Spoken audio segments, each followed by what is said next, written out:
प्रभु तेरी वाणी जीवन की रोटी, नैनों की ज्योति अंधेरा मिटाती।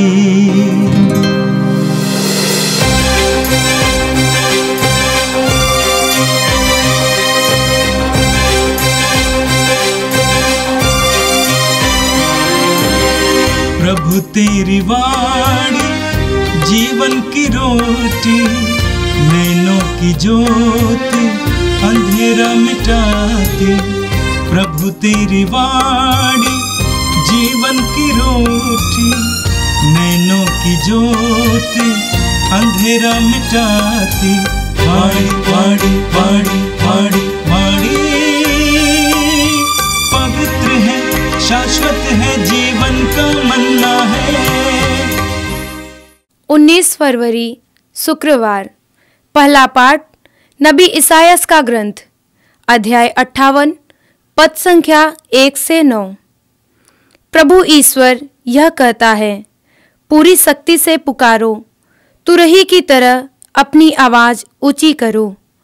मेरी प्रजा को उसके अपराध और याकूब के वंश को उसके पाप सुनाओ। वे मुझे प्रतिदिन ढूंढते हैं और मेरे मार्ग जानना चाहते हैं, एक ऐसे राष्ट्र की तरह जिसने धर्म का पालन किया हो और अपने ईश्वर की संहिता नहीं भुलाई हो।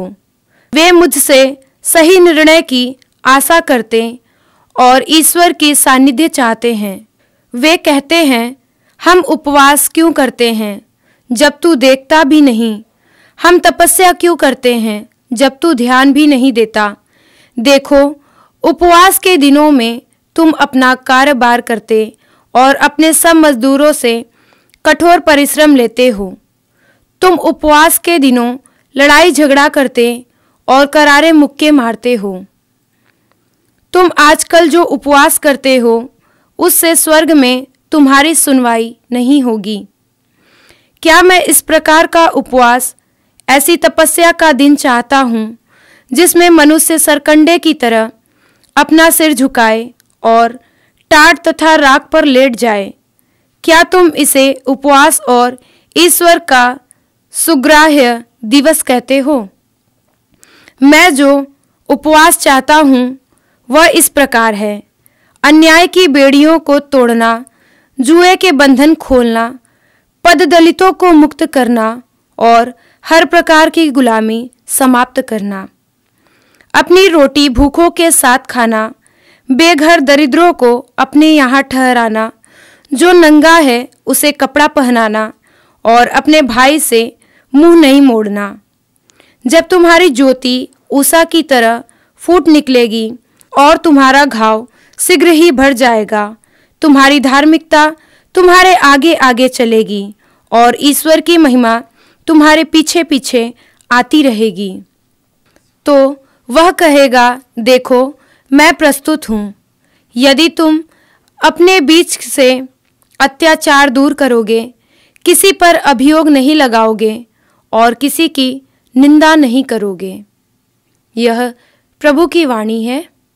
संत मत्ती के अनुसार पवित्र सुसमाचार, अध्याय 9, वाक्य 14 और 15। यूहन्ना के शिष्य एक दिन आकर कहने लगे, हम और फरीसी उपवास किया करते हैं, आपके शिष्य ऐसा क्यों नहीं करते? यीशु ने उनसे कहा, क्या जब तक दुल्हा साथ है बाराती शोक मना सकते हैं? किंतु वे दिन आएंगे जब दुल्हा उनसे बिछोड़ जाएगा, उन दिनों वे उपवास करेंगे। यह प्रभु का दिव्य सुसमाचार है। क्रिस्त प्रभु की जय। मेरे प्रिय भाई और बहनों, हम प्रभु को धन्यवाद दें आज के सुंदर दिन के लिए। धन्यवाद दें कि प्रभु अपने पवित्र वचनों के द्वारा हमें हमारी धार्मिक क्रियाओं की गहराई के बारे में बताते हैं। आज के दोनों पाठों में हमने उपवास के बारे में सुना। उपवास एक महत्वपूर्ण बात है अध्यात्म के जीवन में। करीब करीब सभी धर्मों में उपवास के महत्व के बारे में बताया गया है और दुनिया के करीब करीब सभी धर्म के लोग उपवास के लिए कुछ समय जरूर निकालते हैं। उपवास का तात्पर्य है उपवास, पास रहना, निवास करना। हम इस पर आगे मनन करेंगे। प्रभु यीशु ने अपने सार्वजनिक जीवन शुरू करने से पहले, सुसमाचार की घोषणा शुरू करने से पहले 40 दिन और 40 रात उपवास और प्रार्थना में बिताया। हमने मूसा के बारे में सुना। मूसा 40 दिन और 40 रात सीनाई पर्वत पर उपवास और प्रार्थना में बिताए और उनको 10 नियम की पाटियां मिली। विभिन्न धर्म गुरुओं के बारे में भी हम पढ़ते हैं कि उन्होंने उपवास किया। बाइबल में उपवास को बहुत महत्व दिया जाता है। मार्कुस के सुसमाचार के अध्याय 9 में प्रभु यीशु ने स्वयं अपने शिष्यों से कहा, इस जाति के अवधूतों को बिना उपवास और प्रार्थना के नहीं निकाला जा सकता है। यानी उपवास में बहुत बड़ी शक्ति है। उपवास के द्वारा हम अपने शरीर को दुर्बल जरूर करते हैं, लेकिन हमारी आत्मा को पुष्ट करते हैं।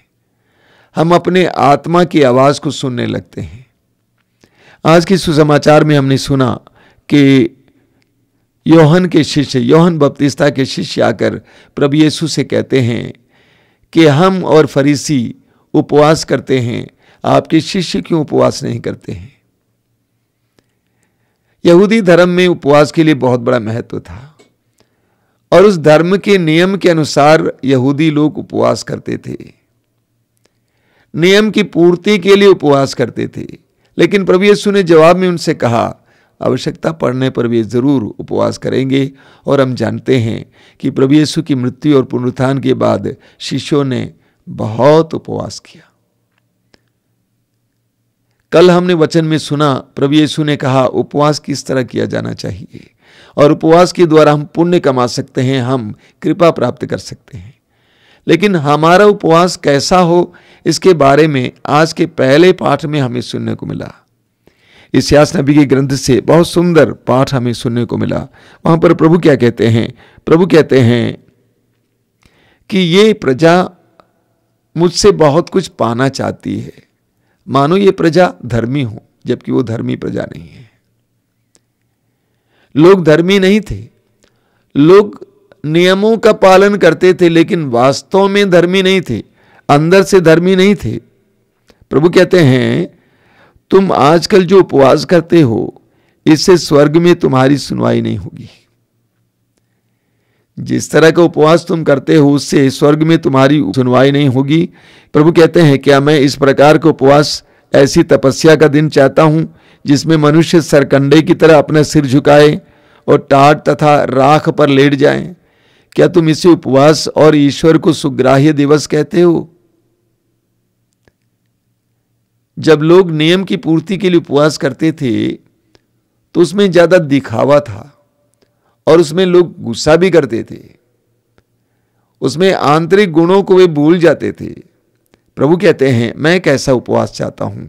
मैं जो उपवास चाहता हूं वो इस प्रकार है, अन्याय की बेड़ियों को तोड़ डालो, जुए के बंधन खोल दो, पद दलितों को मुक्त करो और हर प्रकार की गुलामी समाप्त कर दो।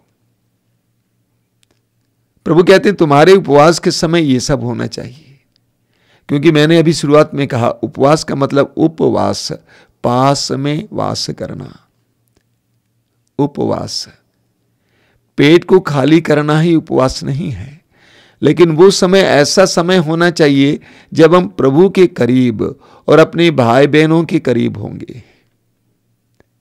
उपवास के द्वारा हम अपने आप को शुद्ध करते हैं ताकि हम प्रभु के ज्यादा करीब जा सकें, अपने भाई बहनों के प्रति दया और न्याय दिखा सकें।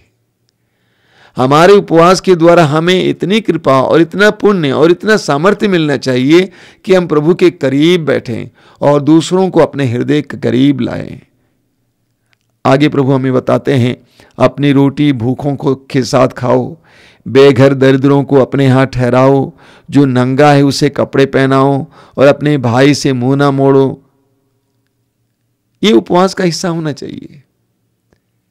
जब हम उपवास करते हैं हमारे अंदर दैविक गुण आना चाहिए, हमारे अंदर ज्यादा ममता आनी चाहिए, हमें ज्यादा दयापूर्ण बनना चाहिए, हमारे उपवास से जो चीजें बचती हैं, जो पैसा बचता है, वो गरीबों में बांटना चाहिए।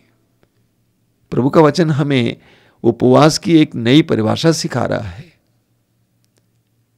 यानी उपवास के द्वारा भोजन का समय, भोजन पकाने का समय, वो समय हम प्रभु के साथ बिताएं। उससे जो चीजें बचती हैं, जो अनाज बचता है, जो पैसा बचता है, उसको हम गरीबों में बांट दें, जो जरूरतमंद है उन्हें दें। तो प्रभु क्या कहते हैं? तब तुम्हारी ज्योति उषा की तरह फूट निकलेगी और तुम्हारा घाव शीघ्र ही भर जाएगा। अगर इस प्रकार का उपवास तुम करोगे तो तुम्हारी ज्योति आनंद उषा की तरह फूट निकलेगी और तुम्हारा घाव, तुम्हारे रोग मिट जाएंगे। आगे प्रभु कहते हैं, अगर तुम इस प्रकार का उपवास करोगे, तुम्हारी धार्मिकता तुम्हारे आगे आगे चलेगी और ईश्वर की महिमा तुम्हारे पीछे पीछे आती रहेगी।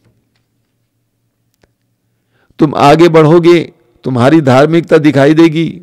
इतना ही नहीं, जहां से तुम गुजरोगे वहां पर तुम्हारे ईश्वर की महिमा प्रकट हो जाएगी। आगे प्रभु क्या कहते हैं? ऐसी अवस्था में प्रभु कहते हैं, यदि तुम पुकारोगे तो ईश्वर उत्तर देगा, यदि तुम दुहाई दोगे तो वह कहेगा, देखो मैं प्रस्तुत हूं। ये कौन कहता है मैं प्रस्तुत हूं? क्लासरूम में टीचर नाम लेता है तो बच्चा बोलता है प्रेजेंट सर, यानी मैं प्रस्तुत हूं। नौकर को पुकारा जाता है तो वो बोलता है कि मैं प्रस्तुत हूं। प्रभु कहते हैं कि अगर तुम एक ऐसा सच्चा उपवास करोगे, प्रेम, दया, करुणा, प्रार्थना, पवित्रता का उपवास करोगे, तो ईश्वर कहेगा, बोल बेटा, बोल बेटी, मैं प्रस्तुत हूं, क्या चाहते हो? उपवास में कितना सामर्थ्य है यहां पर बताया जाता है। लेकिन सच्चे उपवास में दिखाने के लिए नहीं, लोगों को दिखाने के लिए नहीं, सिर्फ भोजन छोड़ना नहीं, बल्कि प्रभु के करीब और दूसरों पर दया दिखाना, ऐसे उपवास के द्वारा प्रभु इतना खुश हो जाएगा, इतना प्रसन्न हो जाएगा कि प्रभु कहेगा, बोल बेटा, मैंने तेरी आवाज सुना, क्या चाहते हैं? मेरे प्रिय भाई और बहनों, ये 40 का समय है, अनुग्रह का समय है। हम इन सारी बातों को ग्रहण करें और हम पवित्रता में आगे बढ़ें। आइए हम प्रार्थना करें। प्रभु यीशु, धन्यवाद देते हैं इस पवित्र समय के लिए, इस पुण्य काल के लिए, 40 काल के लिए। प्रतिदिन तू अपने वचनों के द्वारा हमें सिखाता है कि हम कैसे पवित्रता में आगे बढ़ें, कैसे दया, करुणा और प्रेम में आगे बढ़ें, कैसे हम कृपा पात्र बने। प्रार्थना करते हैं प्रभु, इस समय हमें से हर एक को ज्ञान का वरदान दीजिए। ये 40 काल हमारे लिए अनुग्रह का समय बने, आशीष का समय बने। हे प्रभु यीशु, इन वचनों को सुनने वाले मेरे भाई बहनों को आशीर्वाद देना। तो अपना पवित्र हाथ उनकी ओर बढ़ाना, उन पर दया दिखाना। वे जहां कहीं भी जाएं वहां पे तेरी आशीष महसूस हो। उनके बाल बच्चों को, उनके भाई बहनों को, उनके माँ बाप को आशीर्वाद देना, संपूर्ण परिवार को आशीर्वाद देना। तेरे वचन को सुनने के लिए उन्होंने जो समय निकाला उसके लिए प्रतिफल देना। मेरी ये प्रार्थना सुन, ग्रहण कर। आमीन। प्रभु तेरी वाणी जीवन की रोटी, नैनों की ज्योति अंधेरा मिटाती। वाणी वाणी वाणी वाणी